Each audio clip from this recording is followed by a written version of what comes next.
Hi friends, today we are going to see a topic Schools of Philosophy by Stuart Close. First, we have to know why we should know about schools of philosophy. Only by knowing the schools of philosophy, Stuart Close have simply gave a way to understand and identify the basic idea and concept of Hahnemann by which he have developed our system, that is homeopathy.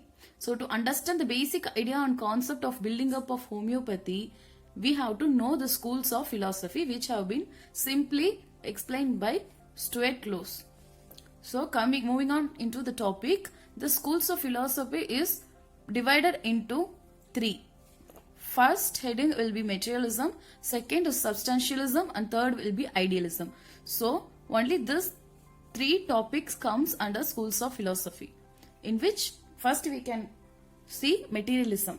To understand this materialism, simply I am giving you 3 points. First is reality, second one is activity, and third one will be laws of physical or material substance. So just remember this 3 point: reality, activity, and laws of physical and material substance. These 3 points will explain the concept of materialism.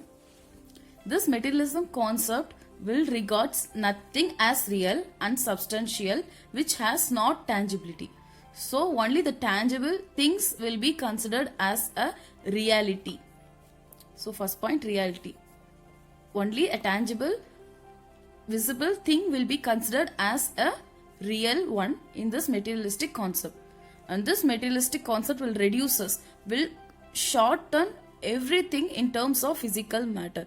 So it will consider everything, whole universe, into a point which is physical matter, which is only a reality, and he considers this physical matter itself as the only thing to be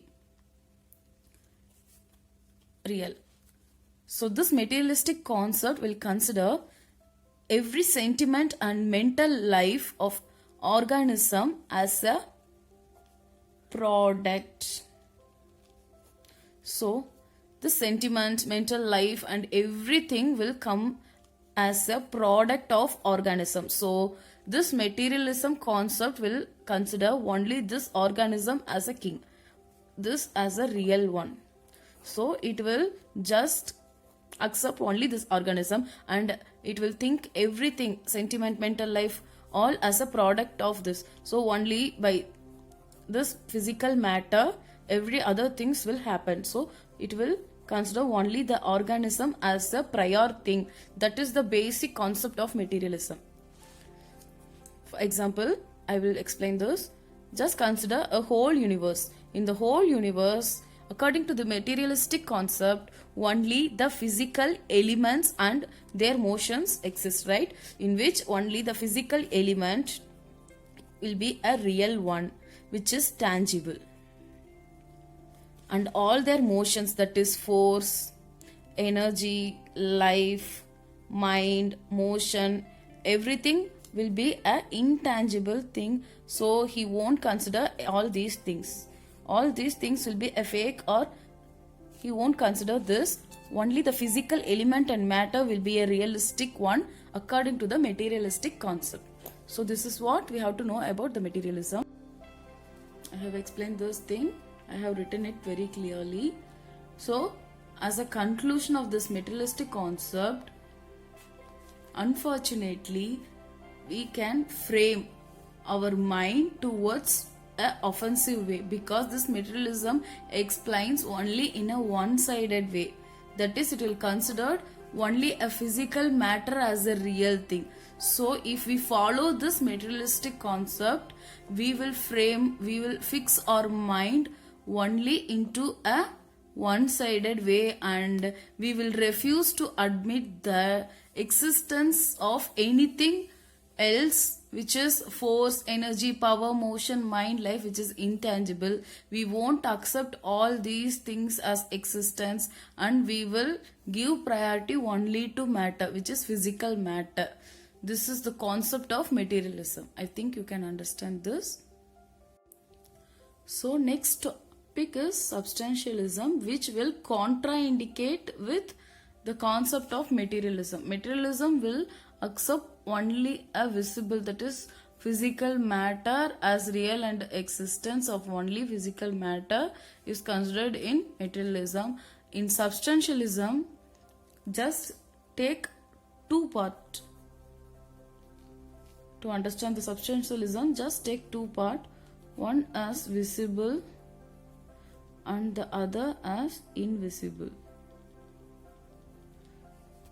So visible, invisible, just take this 2 points. In materialism, we have taken the tangible, visible thing as physical matter and real. But in substantialism, we have to consider the second point, invisible. Just see your book. The concept are explained very clearly in this point, which is no substantial effect can be produced upon any subject. So we can't produce any effect in any subject without any substance. So they priorly says that only substance is important in producing effect on any subject. So subject will be only a puppet, only a doll, if there is no substance to produce the effect, which means the substance only is the connecting way between the cause and the effect. I will explain this. Only this line para will explain the whole concept of substantialism. So I will just take that. Just take a subject. Okay, just take a subject, and to get an effect, substantial effect, just to get a effect. Effect means result, right? So by considering a subject to get a product or substantial effect, that is a result, there should be some substance which connects the effect with the cause. Subject will cause the result in product or effect only by the help of substance. Okay, so in substantialism, this mediator will be a main king criteria. So I will explain it with one example. Taking brain as a subject, we can get the causative effect mind. The main mind will be having a substantialism as thought, thinking, activity. Only through our thought process we feel mind as a acting. Brain will be just a subject. So in this thing, only the thought process and thought activity will be a main thing which helps in identifying the mind. So in this substantialism, the thought process which connects the cause brain with the effect mind acts as a major role. So considering brain as a subject, we get to know our mind as a substance, since this mind will act to think or produce thoughts. So therefore mind has intelligence, right? So in this, the mind will be a substance, but we can't see. Just to through the action of thought and thinking capability, we can identify or recognize the mind. But brain is a subject which we can see. But brain has more molecules, and the molecules activity, and through their process we can feel the mind. As a result, just take the book. You can understand this line and They were just comparing this life and mind as same, identical.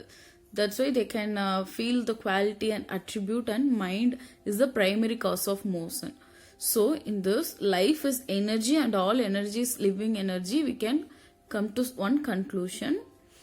And to end the substantialism, just read out this para. All living beings, including a man. The substantialistic hypothesis will say that within every living creature there exists a vital and mental organism which is invisible. This is what I said in the first. To understand the substantialism, just take two parts, visible and invisible. This invisible is being related here.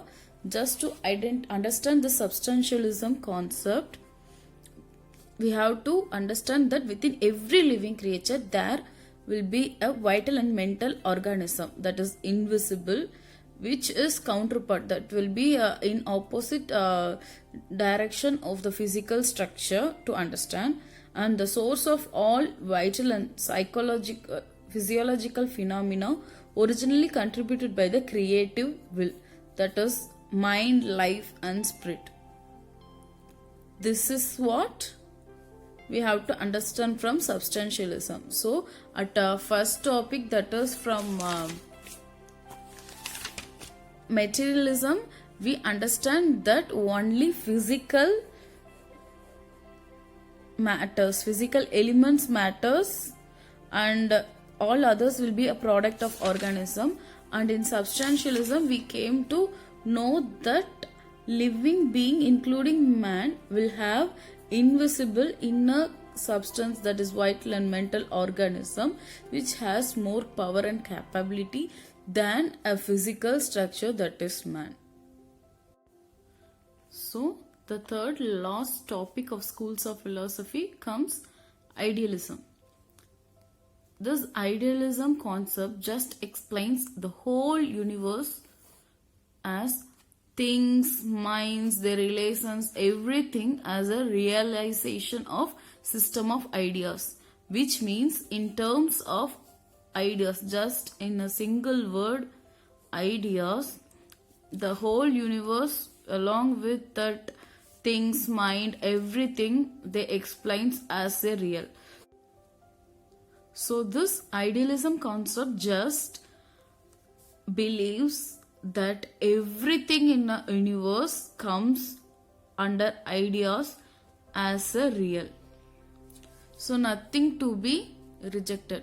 In materialism, they just consider only physical matter as a real one, and in substantialism, the substance that being a connective pathway for cause and effect will be a major. But in idealism, under the word ideas, everything explains as a real. The idealism concept will say that life as an unbroken chain. We just consider this chain as a life, and life will be going on and move on, and at last conceivable link of the life will be one infinite way. We can't say which is the end of a life. So just idealism is also a same concept. There is no limitation for ideas, as far as there is nothing to be blocked as real. Everything will be a real. That's what explaining. In a unbroken chain, the last conceivable link of which will be one infinite and eternal source of life, which will be a supreme being. This is what we have to know about idealism. That's all about schools of philosophy. I think you understood very clearly. Thank you.